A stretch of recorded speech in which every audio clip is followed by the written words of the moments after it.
Aujourd'hui, on va regarder de plus près this et that. Ce sont les deux possibilités en anglais pour traduire le ce, cette au masculin et cette au féminin en français. En anglais, on a ces deux possibilités, ils dépendent pas du tout du féminin, du masculin. On va voir qu'ils ont leurs règles à eux et on va voir comment vous pouvez les différencier aujourd'hui. Pour bien comprendre, il va falloir retenir un principe de base très simple, c'est que la différence entre this et that, c'est une question de proximité et d'éloignement.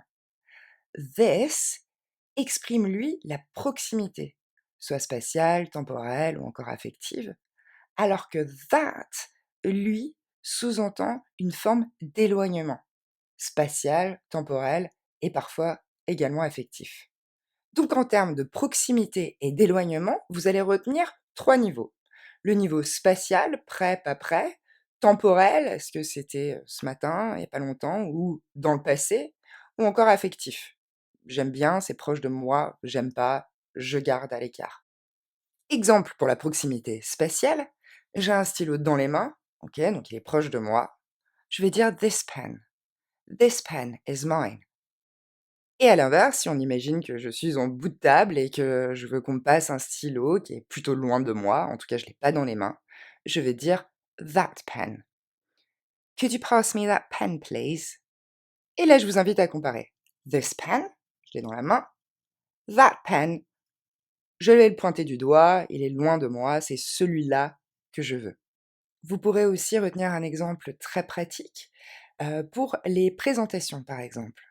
Vous voulez, présenter, un couple d'amis à vous, ils viennent d'arriver à une soirée, vous allez dire: «This is, Jenny and Mark». OK? Ici, ils sont à côté de vous. Évidemment, vous êtes en train de les présenter, donc on marque cette proximité. «This is Jenny and Mark». À l'inverse, vous voulez les pointer du doigt de loin dans la salle, vous allez dire: «That's Mark and Jenny». On passe au niveau temporel. C'est un des niveaux les plus importants parce que si vous vous trompez entre this et that, ça va changer complètement le sens de votre phrase. Encore une fois, this est du côté de la proximité.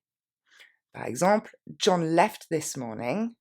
John est parti ce matin. Donc aujourd'hui, pas un autre matin dans le passé. Ce matin seulement. John left this morning. Alors que that, lui, va signaler un éloignement temporel. Donc n'importe quel autre matin que celui d'aujourd'hui. John left that morning va donc se traduire par John est parti ce matin-là. Donc pas aujourd'hui. N'importe quel autre matin que celui d'aujourd'hui. John left that morning. C'est pour ça que je vous indiquais l'importance de bien saisir la différence entre les deux.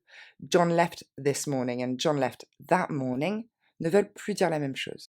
Alors, on va finir avec le troisième niveau, qui est le niveau affectif. Je vous le présente pour que vous puissiez le comprendre et le noter, mais c'est pas le niveau le plus important parce que les règles sont plus faibles que les deux premières. On regarde tout de même. This est toujours du côté de la proximité, donc I love this guy. Alors que that, encore une fois, va souligner une distanciation, un éloignement. God, I hate that guy. Ok, ça c'est le principe de base.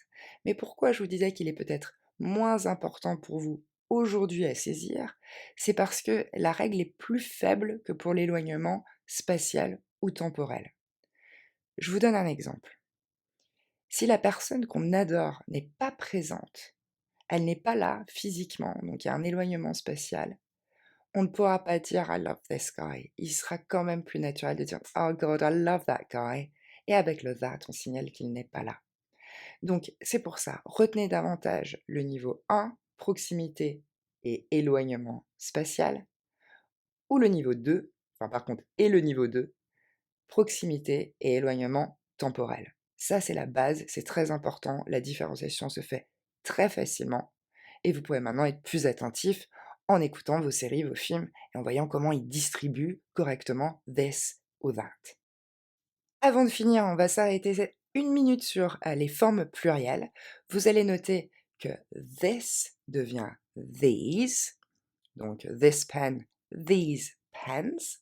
Donc le et se transforme en un i long et le son s est transformé par un son z.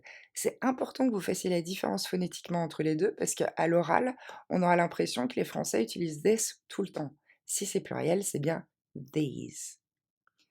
Et enfin, that, lui au pluriel devient those. Ce O, c'est le même que dans know ou show. Donc, that, those. Et voilà, s'il vous reste des questions, vous pouvez les poser en commentaire. Je vous dis à bientôt.